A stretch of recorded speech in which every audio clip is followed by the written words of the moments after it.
G'day, Patrick Johnson, WANT Regional Manager from Netafim. Very fortunate to be in the southwest here with the Cowaramup Agencies team, and also very fortunate to have a special guest from New South Wales, Netafim Technical Product Manager, Wayne Ingram. Wayne has a great history with this region. I'll let you have a bit of a chat about that, Wayne. Thanks, Patrick. Yes, I joined Netafim in '93.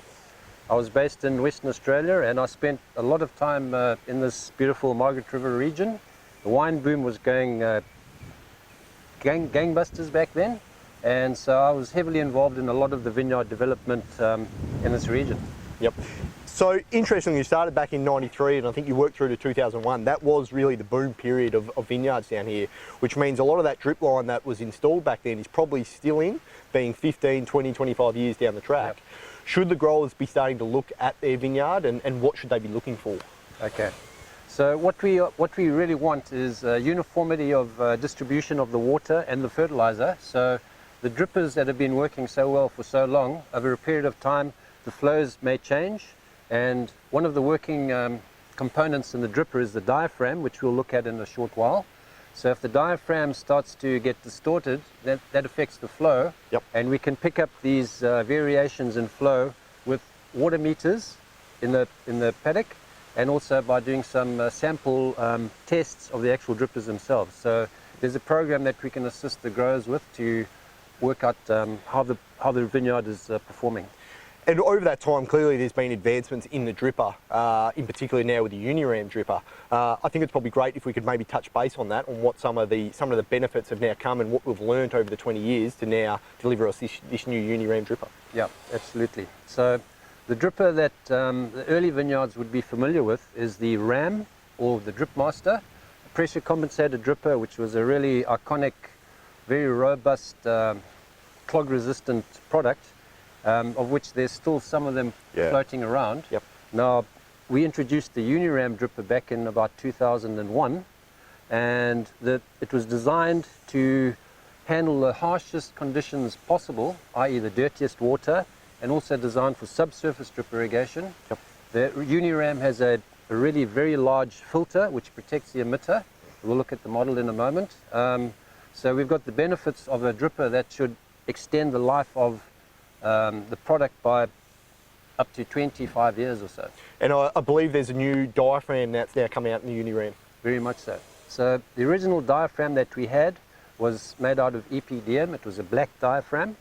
Then we moved on to the second generation, which was a silicon diaphragm, which was more resistant to chemicals and acid, because we're using acid to flush some of the lines out for inorganic buildup.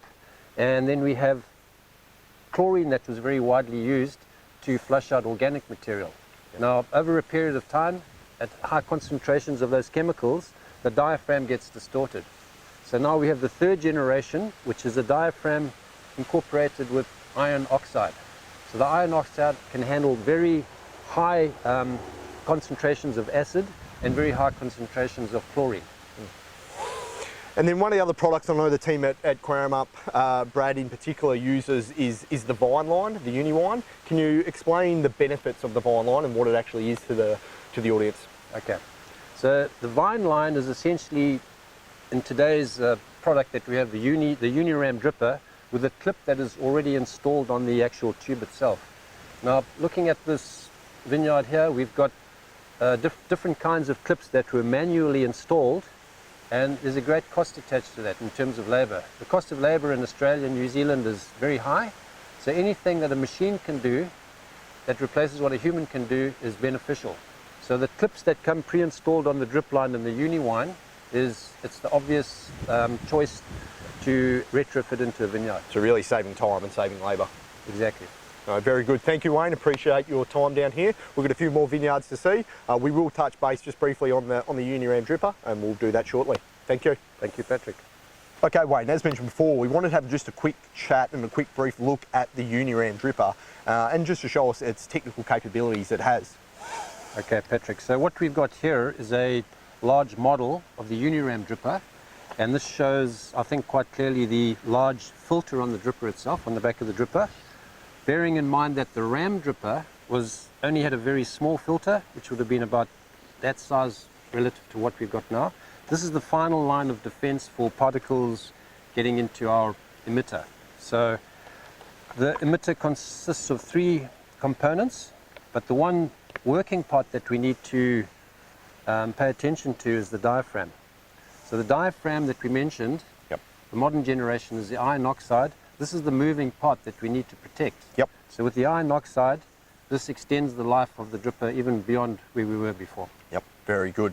So really, if your drip line is 10 plus years old, it's probably time to have a closer look at it to see how uniform the water distribution is within the dripper, how the dripper is going, and it's probably time to look at an audit.